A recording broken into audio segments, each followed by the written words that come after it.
Rodolfo tá fazendo uma fezinha no time dele, hein? E você, ainda acredita no seu time? Baixe o aplicativo da Bet Nacional e jogue com responsabilidade. Cara, e agora... Estreou ontem, né? Dorival Júnior, parte 2.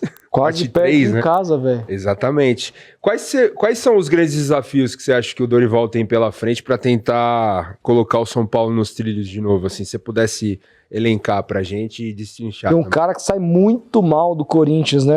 Teve o pior aproveitamento de um técnico do Corinthians na história desde que o Corinthians tem a arena. Enfraqueceu o Corinthians em casa e vamos lembrar a última passagem dele pelo São Paulo nos pontos corridos, fora de casa. Fora de casa, ganhou um jogo no Brasileiro. Eu acho que ele é a escolha ideal pra esse momento, apesar de tudo isso que vocês, cara, pontuaram. Acho que ele é a escolha ideal porque tem alguns fatores que a gente pode colocar. Para esse cargo, para esse momento, o cara tem que aceitar um contrato muito curto, porque é até o final da gestão. Isso um gringo, o cara que vem de fora, geralmente não aceita. Ele teve uma redução também importante e hoje, Barra Funda e Morumbi, né, que é onde fica ali, enfim, diretoria, parte política, estão muito, muito mescladas, né? Então, é um cara que tem que ter uma experiência de onde ele vai, ele conversa com quem, como que ele blinda esse vestiário, porque hoje o São Paulo é um caos político gigantesco, assim. É algo que é uma zona o São Paulo. Então, acho que ele é a escolha ideal por esses motivos, assim, porque ele é um cara que entende esse caminho, entende esse elenco, conhece esses jogadores, né? Já fez esses caras ganharem algo que foi algo impensável, pensando em 2023, e ele aceita essas condições, né? Ele é um técnico bombeiro, muitas vezes, né? Ele chega ali e apaga o incêndio. Essa é a função do Dorival em vários clubes que ele passa. Ele no São Paulo, em 23, ele foi isso. Era um time de caos pós-Sene, né? Era um time bagunçado. Ele chega, bombeiro, ele dá a coletiva de apresentação dele em 23, que você ouve e fala, cara, esse cara tá maluco, né? Ele fala, não, porque esse time vai ganhar alguma coisa. Você fala, cara, esse time que tava jogando essa última semana, e ele faz o time ganhar alguma coisa. Isso de Campeonato Brasileiro. Ele nunca pegou um time realmente bom pra jogar 2, 3 competições. Esse é o meu argumento com esse fato. Flamengo, assim. você acha? Não, então, porque... Ele no Flamengo, ele teve foco nas Copas, né? Ele direcionou para as Copas. Ele pega o Campeonato Brasileiro no meio do caminho, salvo engano, né? Isso. Então, assim, tem isso no São Paulo, por exemplo. Ele chega em 23, Copa do Brasil, a Sul-Americana e o Campeonato Brasileiro. Ele foi 11º no Campeonato Brasileiro, que não é nada péssimo, né? Não é que brigou para não cair. Em casa ele ganhava muito, fora de casa ele ganhou apenas um. Foi mal fora de casa. Mas o time do São Paulo era muito limitado. E fez um time campeão brasileiro com essas peças. Então, ele tinha que poupar jogador, ele tinha que usar time alternativo. Cara, o time alternativo do São Paulo em 23 era um negócio, assim, que era 11º para baixo, assim. Então, acho que não foi nada muito anormal que ele fez, e aí ele teria tempo de ter longo prazo em 24. Ele vai para a seleção brasileira. E aí, eu acho que eu entendo ele aceitar o convite, eu também aceitaria o convite, ele sempre falou que é um sonho, mas ali ele chegou demitido, né? Ele chegou morto na seleção brasileira. Então acho que não tinha chance de algo dar certo. Aí vai pro Corinthians, é esse técnico que ainda tem uma casa um pouco mais arrumada, era um time campeão, né, do Paulistão, mas ainda caos político, e faz o time campeão 2 vezes. Então, esse mérito ele tem. Esse ano, ele chega para ser bombeiro de novo. Tem que apagar o incêndio, encerra a temporada, e aí caso ano que vem ele faça algo, vai ser realmente esse longo prazo que a gente espera. O Dorival, ele tem, eu acho que eu concordo com você. O Dorival, ele tem essa característica de ser um desses técnicos que consegue mudar o ambiente muito rápido. Sim. O problema do Dorival é quando ele tem mais tempo para trabalhar, ele sempre decepciona.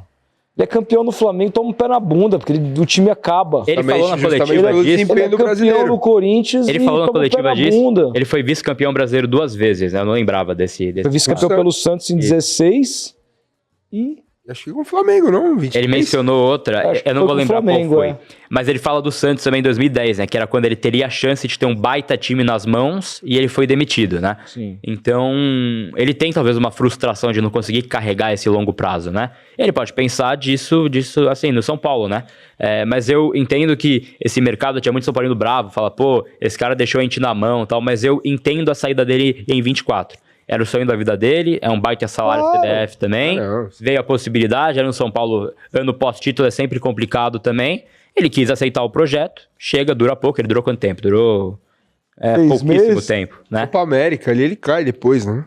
Saiu, ficou livre, mas ainda tava valorizado, foi pro Corinthians, enfim, ficou livre acho que 2, 3 meses, né? Aí vai pro Corinthians e é campeão, e aí agora volta a ser um cara valorizado e aceita uma barca pra voltar que poucos aceitariam, viu?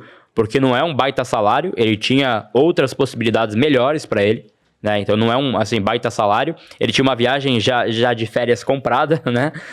Ele viajaria daqui a 10, 15 dias, ele não estava nem pensando em trabalhar, veio o São Paulo e ele quis voltar, ele entendeu que era o momento de voltar. E eu acho que é um técnico que, dentro desse perfil, chega a curto prazo, quem aceitaria, como pode lidar, acho que é a melhor opção possível. E tem que ter respaldo, né? Quem que vai dar esse respaldo? Mas acho que ele tem naturalmente, assim, porque ele tem parte da torcida, parte grande da torcida. Isso é algo que ajuda. O Roger não teve, né? Não teve. Mas ele não teve muito pela escolha que ele era o símbolo da troca, né? Então acho que ele não teve também por isso. Acho que o Dorival vai ter porque foi campeão, tem toda essa história. Então ele ontem já foi aplaudido, por exemplo, né? O Roger era vaiado todo jogo. Então acho que já vira um pouco esse astral também. E taticamente, o que você acha que o Dorival pode trazer para esse São Paulo? E em termos de nomes também, a Copa do Mundo vai começar, a janela vai abrir.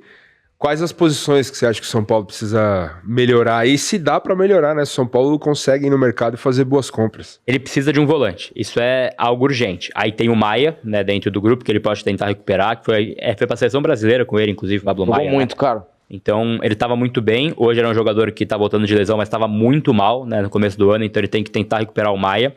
Falta um marcador, porque esse é o X da questão do Hernan Crespo, né? Ele deu certo quando ele conseguiu fazer o meio de campo jogar bem, que era o Marcos Antônio, que é um monstro, Bobadilha, né, como esse meia central, / Danielzinho, e aí eles iam ali variando, era um time dinâmico, um time que sofria pouco, não era rápido, 2, 3 toques, estava na cara do gol, já era legal ver jogar o São Paulo. Outro Santos resolveu a cor da bola. Cara, esses 3. Então, era sempre nos 3, né? Aí chega o Roger, ele quer já dar uma assinatura dele, que é os pontas, né? Então, ele desfaz esse meio, ele desfaz esses 3 meias, e aí ele força mais fisicamente o Marcos Antônio, ele machuca. Aí é difícil falar que ele machucou o Marcos Antônio, mas ele usou um pouco, acho que além da conta, né? Ele tava sobrecarregado, correndo errado pra caramba, e aí ele acaba machucando. E aí ele tenta compor o meio com Danielzinho, Bobadilha, como esses 2 homens ali de marcação, o meia central, que era ora Cauli, Luciano, Lucas, né, que depois machuca de novo também. E aí ele abre 2 pontas, né? Aí traz o Arthur, Ferreirinha e joga o centroavante Caleri ali para tentar fazer alguma coisa. E o time fica muito bagunçado e é uma lacuna do meio de campo, que é o jogo contra o Juventude para mim, cara. O jogo contra o Juventude é uma bagunça, o jogo contra o Corinthians é uma bagunça do meio de campo. E ele não percebe. Acho que até hoje na casa dele ele deve achar que tá tudo bem com o meio de campo do São Paulo, assim. Ele não percebeu até o último momento. E foi que o Crespo, quando ele perde o Danielzinho, ele tenta colocar quem? Luan, porque ele não tem opção no banco pra colocar pra essa posição. Ele tinha o Maia que tava mal e tinha o Luan. Ele coloca o Luan pra marcar. E aí o Luan faz o que faz um jogo ruim e ele fica marcado pra essa escolha. Burro, Pardal, colocou o Luan, mas quem que ele tinha pra colocar? É um elenco mal montado também nesse sentido. Então acho que o Dorival, caso ele seja esperto, ele já chegou falando, traz um volante pra esse time que senão... E zagueiro? Vou perder. Vai precisar, porque a gente começa o ano com 6 zagueiros profissionais, né? Tinha Dória, Tolói, que já tinham, né, enfim, contratados, Alan Franco e Sabino, Arboleda e Ferrarese. Eram 6. Empresta o Ferrarese, o Arboleda acontece o que aconteceu. O Alan Franco se machucou, né? Sim, teve uma questão física, voltou ontem, né? Uhum. Mas aí você fica só com Dória e Rafael Tolói, que são 2 jogadores experientes. O Sabino despencou o rendimento, né? Cara, hoje ele é o melhor zagueiro do São Paulo. E eu não entendi porque ele não jogou ontem, assim. É um cara que tá bem. Ele nos últimos jogos oscilou, assim como todo o time. Mas ele começou o ano muito bem, sabia? Tá. Ele tava bem até no início da era Roger, ele tava bem, tava conseguindo ajudar. E o Dória é uma atrocidade, né? Cara, o Dória... Cara, o Dória... É injustificável ele ter voltado, né? É o tipo de coisa, assim, que não é um cara que criou identificação nenhuma. Ele tava mal no México. Ele não custa barato pro São Paulo e volta contratado. Ele e o outro, Rafael Tolói também, que também é injustificável contratar o Tolói. Então, assim... Tolói eu achei que pudesse desempenhar aqui, né? Porque ele vinha mas jogando ele ganhou 800 mil por mês, né, Rodolfo? Não, isso é um absurdo. Então, 800. Então, assim, cara... São Paulo que tá... Quase 1 milhão por mês pra ele, não dá. Sabe? Fosse pra ser um cara que, sei lá, ganha aqui 200, 300, serve, faz um jogo ou outro. E aí ele tem esse contrato que tem metas, caso ele bata essas metas, e ele pode bater porque ele tá jogando, ele renova mais uma temporada e ganha 1 milhão por mês. Que isso? Então, assim, cara, quem amarrou esse contrato, velho? quem tá lá até hoje que trocou o Roger pelo... que trocou o Crespo pelo Roger, né? Enfim, mas é uma preocupação. Então, acho que vai precisar contratar porque o Arboleda é xarope. Inclusive, a história do Arboleda é engraçada. Grande aspa, velho. Ele sobe...